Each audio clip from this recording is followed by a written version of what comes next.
Welcome back, and let's keep working on our beautiful OmniFood project. And if you remember correctly, we actually did skip one section, which is the featured in section. So I first wanted to show you some stuff in the how it works section, and so that's why we skipped the featured in one. But now let's go back a step and work on that one. And so here, what I want to do is basically exactly what is here in this design example. So just without the text that is there in the bottom, because we don't have that.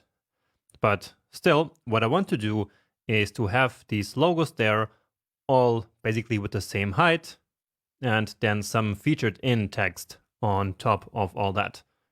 So that shouldn't be all too hard, right? And so let's get started. So let's add that right here before, well, actually after the section hero. So here between the hero and the how it works section, we will add the section that I'm going to call section featured. Okay. And once again, we're going to want this content to be centered in the viewport. And so for that, we have a nice container already created. So remember that this container gives our element basically a fixed width of 1200 pixels. It also gives it that nice padding at both sides and makes it also centered in the viewport. Okay, and so now let's fill it in with first the heading and then also the 5 logos there side by side. Now for the heading here, I will actually use again an H2 element. So H2, and you might be surprised by that because this H2 element will look completely different than all the secondary headings that we have on the rest of the page. Because here we don't want a huge title, but instead, just like in that example that I just showed you, we just want like this very small gray text, just basically introducing this section and saying that, well, basically OmniFood has been featured in these 5 publications. Right. So again, you might be surprised why I'm using the H2 here, but the reason is very simple, because this is yet another section, and this heading is the main heading of that section. And so it should be a secondary heading. So we have an H1 in the very beginning, and then in each section we want an H2. So even if it looks very different from the secondary heading, the meaning should still be the same. Okay, so of course I will not call it here a heading secondary, so I'm not going to reuse that style.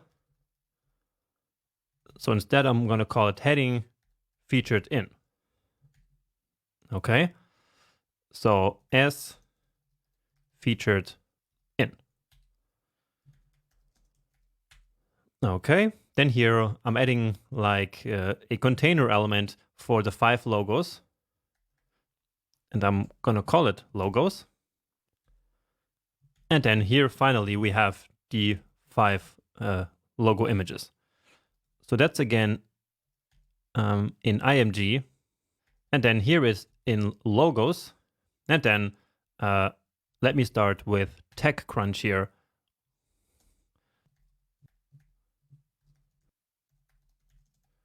So TechCrunch logo for the alt text. Okay, and now I will again use that shortcut of Option or Alt Shift down just to copy it 5 times. So next, let's use a Business Insider.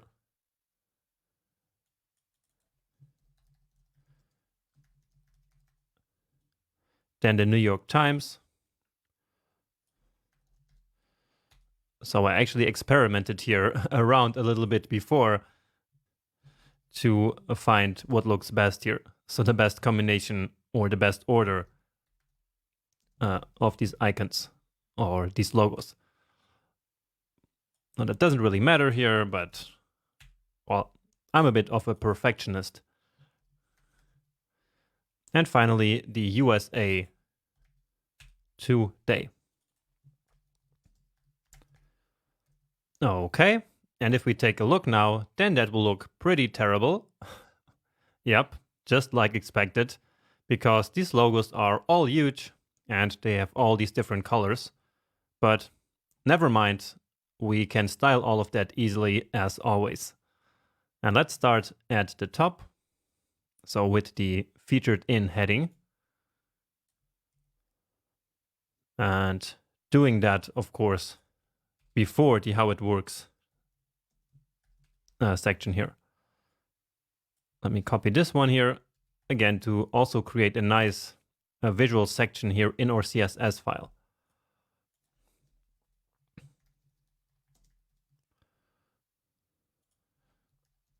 Okay, the font size, let's make it quite small really, because we will actually make it uppercase. So just like the subheadings, like we had in the previous section, I also want to make this one uppercase, just to make it consistent with that. And also for consistency, I will add the same letter spacing of 0.75 pixel. Remember that. And also the font weight of 500. So I think that's also what we have in the subheading. Let's just check that out. And indeed, here it is. We're just making this one even a bit smaller. Okay, let's see. Okay, that's already looking good. Let's just center it, and then we will also adjust the color a little bit. But let's do that actually after fixing the logos so that we can find a nice gray color that combines well with the logos. So text align center. And since we're here, let's give it some margin to the bottom of 24 pixels. Okay, and we should also add some padding to the entire section actually.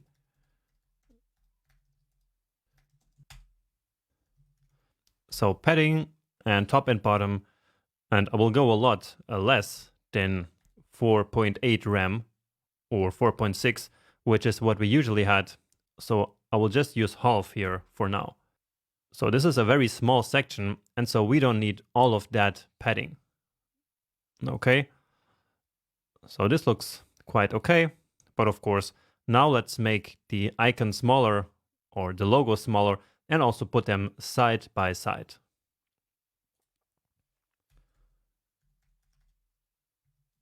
So logos is the class name of the container. And once again, to put them side by side, I will make this a flex container. Okay. Now you might say here, these images are already inline or inline block elements, so they will automatically be side by side, won't they? And there you actually have a point. But if I don't use Flexbox, then it will be a little bit harder to space them. All right. And so even with images, I always like to use Flexbox. Okay. Now here I'm going to use justify content, but let's actually do that later, because for now I want to make the logos themselves smaller. So notice how I didn't add a class to each of them. So I'm just selecting them here with the descendant selector.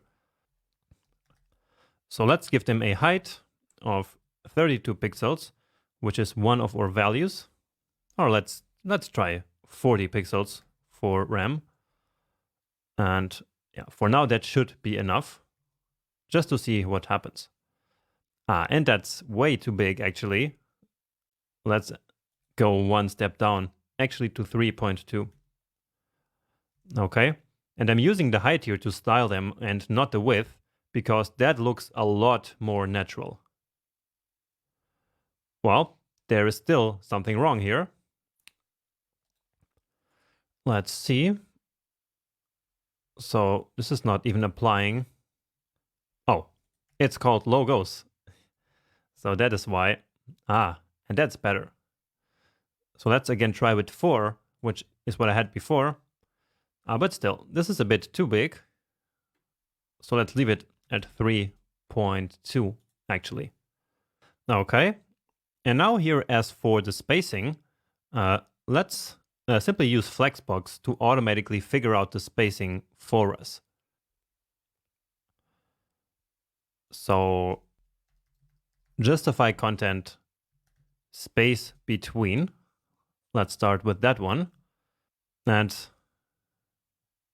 yeah, so here we go. So this looks already quite nice, doesn't it?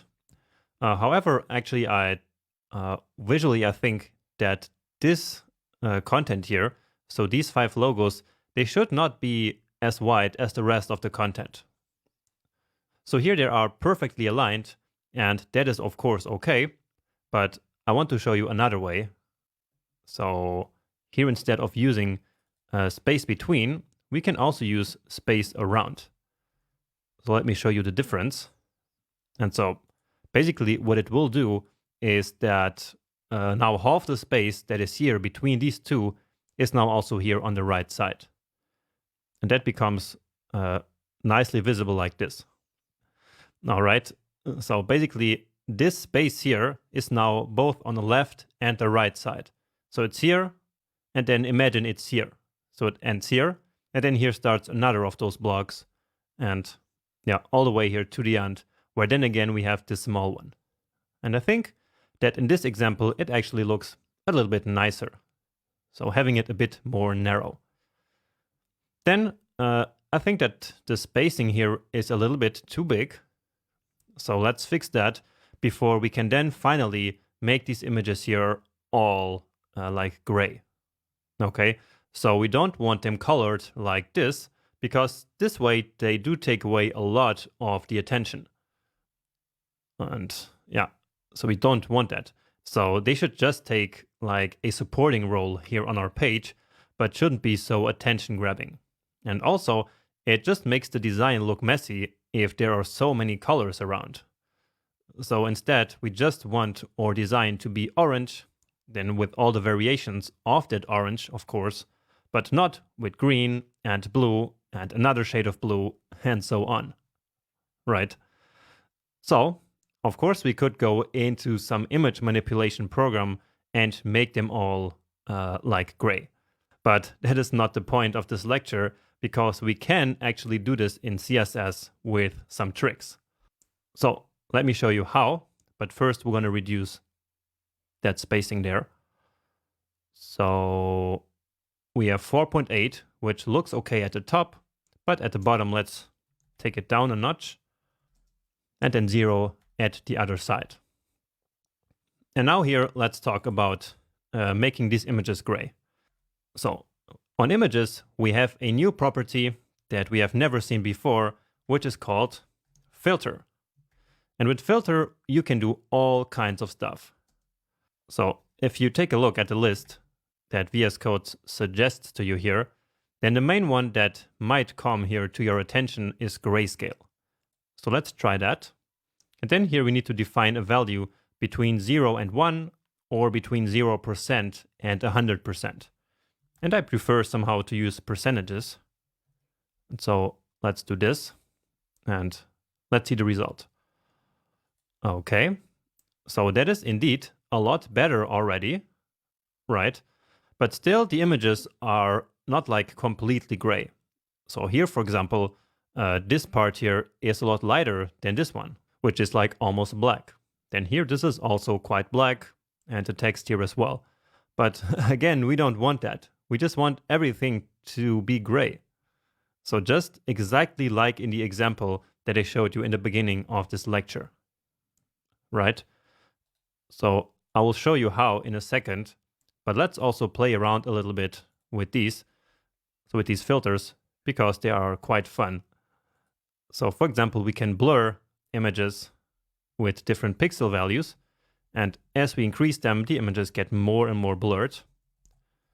So that can be fun. Then we also have things like U-rotate. So that will then like completely change the colors. But maybe more useful, we can have like change the saturation. So we can hypersaturate images like this if we want. right? But the real one that we're looking for is actually, in this example, it's brightness. So the brightness, here it's now like at 50%, but if we change it all the way to 0, then you see the images turn completely black. So now it is not like before, where one half of the logo has one color and the other one has another color. And the same here. So now everything is black. And so this, for now, is perfect. So let's actually use that here. So brightness, 0. So this will make the image black, right? But we want it gray. So we can use the opacity property. And I'm not sure if we talked about this one before, but basically it does exactly what the name says. So like 100% is no opacity at all, which makes the image just completely visible. So again, nothing changes now because it is at 100. But if we take it down, and I will use now Shift down to go in bigger steps, then you see it becomes all the way to completely invisible, right? And so this is now the trick to make it basically gray instead of black.